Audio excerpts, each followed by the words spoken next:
Hi guys, welcome back to the Artificer channel. Today I have the Vietnam War Australian Army version of the M113. This is the A1, which has a turret with two machine guns on top. Again, this is a limited edition kit from S-Models, very similar to the Zippo. If you haven't seen the Zippo, I'll leave a link in the end of the video so you can check that out. But this is another limited edition one they had. Exactly the same setup as the M113, as you can see. Instructions on the box at the back.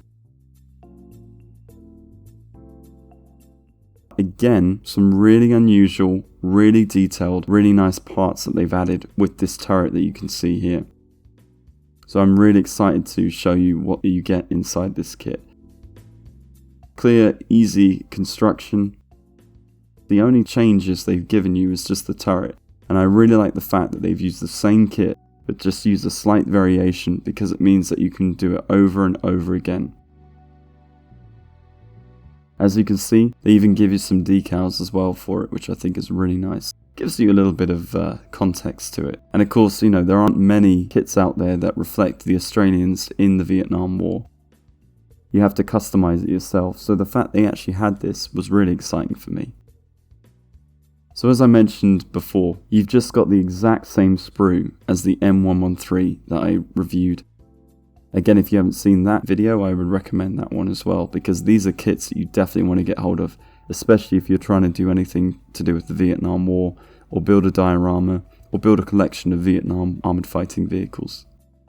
Exactly the same sprue, exactly the same setup, and also really good moulding, great detail. As always, S-Model, they don't really fail to impress me. They really have done a nice job in capturing all of the detail that you need and not allowing there to be any warping or too much flashing that takes place. These are really fun kits to build and I do highly recommend them.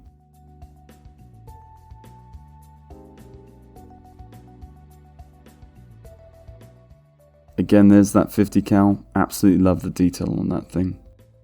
And already constructed tracks make life so much easier, especially when building this.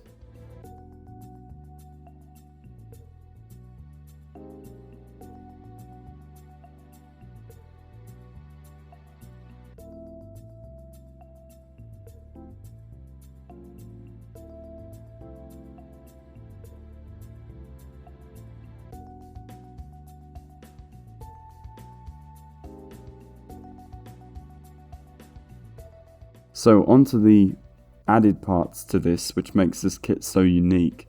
This is the turret system that has, again, some really nicely constructed resin parts. But what I found amazing was you've even got what looks like metal tipped pieces that have been hollowed out. The fact that you actually have this, it just shows the attention to detail that S-Models puts into all of their kits.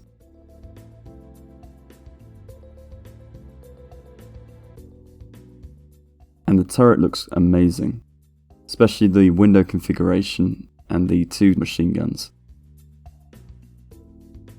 That metal tipping I think is very, very cool. I've never seen that done before. It's probably the first time I've come across that in a kit.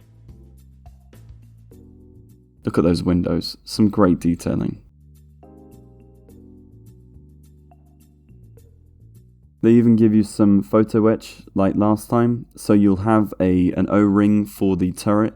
You got to be so careful. These are very fiddly, they can break very easily. But again, exactly the same photo etch that you had in the M113 original kit that they put out, which is the 1+1. It's that O-ring you got to be so careful of. And they also have given you two radio antennas for this kit, which is neat because I might just take the other one and put it on one of my M113s. I love this attention to detail, especially using something like metal instead of plastic, means that it will last longer and it won't easily snap. And then finally onto the decals. These were pretty neat. I really was impressed by the decals. I really like the fact you've got some Snoopy dogs there. It kind of adds character to any sort of vehicle that you'd be building, especially this one. Quite interesting actually to see these. You could probably use it for other vehicles. But that's what I like about actually having decals, is it gives you that opportunity to switch and change. I would definitely say that this is the most unusual M113 variant I've ever seen. I think it's the only one out there in 172, and I would highly recommend getting hold of this. It is limited edition. I would get a move on and see if you can find them on the internet or at your local hobby store and see if they can order them in. But these are definitely the kits that you want to get hold of. S-Models hasn't failed to impress once again. Yeah, I think that'll be it for this one. I'll see you next time, guys.